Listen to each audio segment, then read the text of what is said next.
उधर तालिबान ने चीन पर बड़ा आरोप लगाया कि उसने निवेश के नाम पर अफगानिस्तान को धोखा दिया। उन्होंने दावा किया कि चीन की कई कंपनियों ने उनके देश में आकर महीनों तक रिसर्च की, लेकिन जब अफगानिस्तान के विकास के लिए पैसा लगाने की बात आई तो वो कंपनियां वहां से गायब हो गई।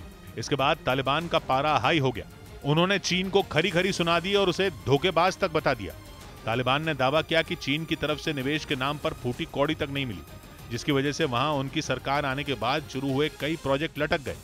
तालिबान के मुताबिक चीन के धोखे ने अफगानिस्तान की पहले से ही बदहाल अर्थव्यवस्था को और चोट पहुंचाई, क्योंकि तालिबान की वजह से दुनिया के तमाम देशों ने अफगानिस्तान से दूरी बना रखी है, जबकि चीन ही वो अकेला देश है जिसने उनकी सरकार की तरफ मदद के लिए हाथ बढ़ाए थे। और कहा जाता है ये चीन की एक सोची समझी चाल थी। वो अफगानिस्तान से अमेरिका के जाने के बाद वहां अपनी पैठ बनाने में जुट गया था, क्योंकि उसकी नजर अफगानिस्तान की मिट्टी में दबे खजाने पर गड़ी थी। कहा जाता है कि अफगानिस्तान में 76 लाख करोड़ से ज्यादा के खनिज का भंडार है, जिनमें लोहा, तांबा, कोबाल्ट और सोने जैसी धातुएं शामिल हैं। इसके अलावा चीन की नजर लिथियम पर भी है, जिसका बहुत बड़ा भंडार अफगानिस्तान में है। लिथियम का इस्तेमाल लैपटॉप और मोबाइल की बैटरियों में होता है, जिसकी वजह से दुनिया भर में इसकी डिमांड बढ़ती जा रही है। और कहा जा रहा है कि चीन ने इसी खजाने को हथियाने के लिए तालिबान को बड़े बड़े सपने दिखाए। ऐसा जताया कि वो अफगानिस्तान में भारी भरकम निवेश करके उसकी सूरत बदल देगा।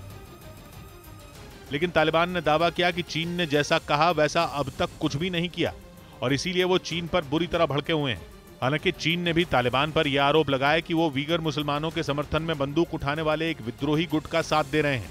चीन के मुताबिक ETIM यानी कि ईस्ट तुर्किस्तान इस्लामिक मूवमेंट नाम के इस गुट के लड़ाके उसके शिनजियांग प्रांत में हमले करते हैं और फिर अफगानिस्तान में जाकर छिप जाते हैं।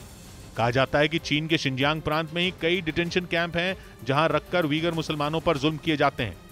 हालांकि तालिबान ने चीन के आरोपों को नकार दिया, लेकिन माना जा रहा है कि इसी वजह से चीन की कंपनियों ने अफगानिस्तान से मुंह मोड़ लिया।